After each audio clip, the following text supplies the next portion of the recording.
Hell unleashed, 48 hours before the order to strike Iran's choke point. The roar over the Gulf.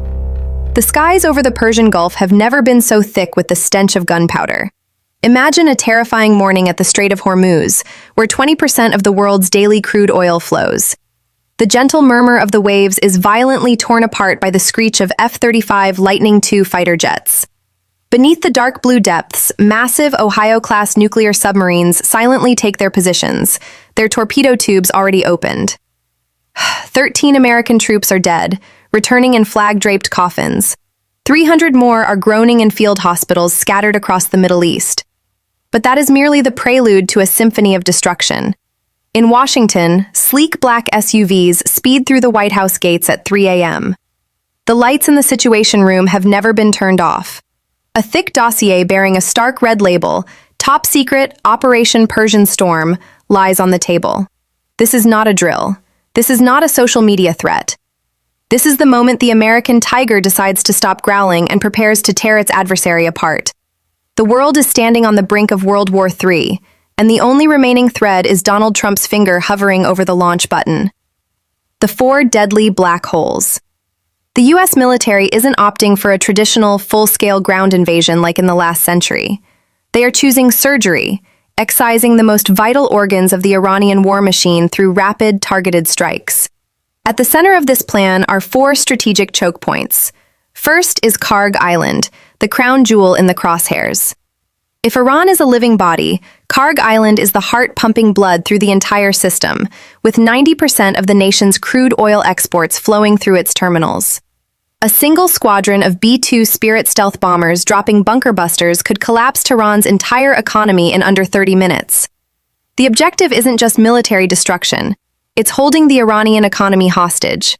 Next is the Strait of Hormuz, the death gate of black blood. Massive oil tankers must navigate a narrow passage just a few miles wide, but beneath the treacherous limestone cliffs along the Iranian coast, hundreds of anti-ship missile batteries lie in wait. Naval forces must clear these shores to keep the global economy breathing.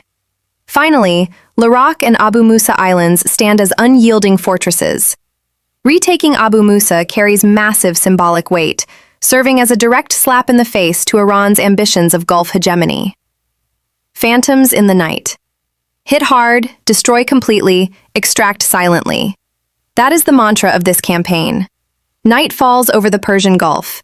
MH-47 Chinook helicopters fly so dangerously low their rotor wash disturbs the water's surface, slipping beneath Iran's air defense radars. On board are the most elite operators of SEAL Team 6 and Delta Force. They aren't there to conquer territory. They are there to assassinate high-ranking IRGC commanders, plant C4 explosives on missile control centers, and blind the radar networks before long-range firepower rains down. Everything must happen in absolute silence. A single premature gunshot means being surrounded by thousands of Iranian soldiers. In this deadly game, agility and speed are their ultimate armor.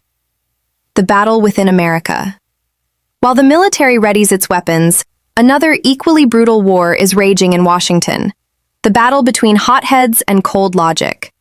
Shocking poll data reveals that 62% of the American public strongly opposes the operation. They are still haunted by the ghosts of Iraq and Afghanistan and refuse to see more coffins returning to Dover.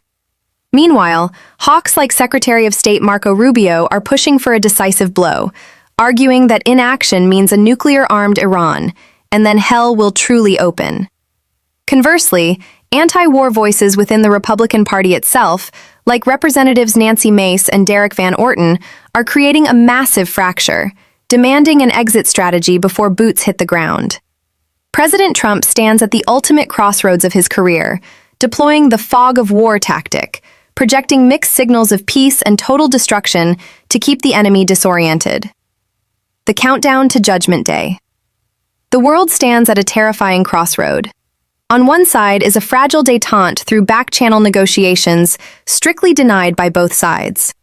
On the other is an armed conflict that could send oil prices skyrocketing to $300 a barrel, plunging the global economy into darkness. The scripts have been written, the guns are loaded, soldiers have already penned their last letters home. In Tehran, the Ayatollahs and IRGC generals are gathered around heavy wooden tables, bracing for the worst-case scenario. In Washington, the order to fire could be signed at any given second.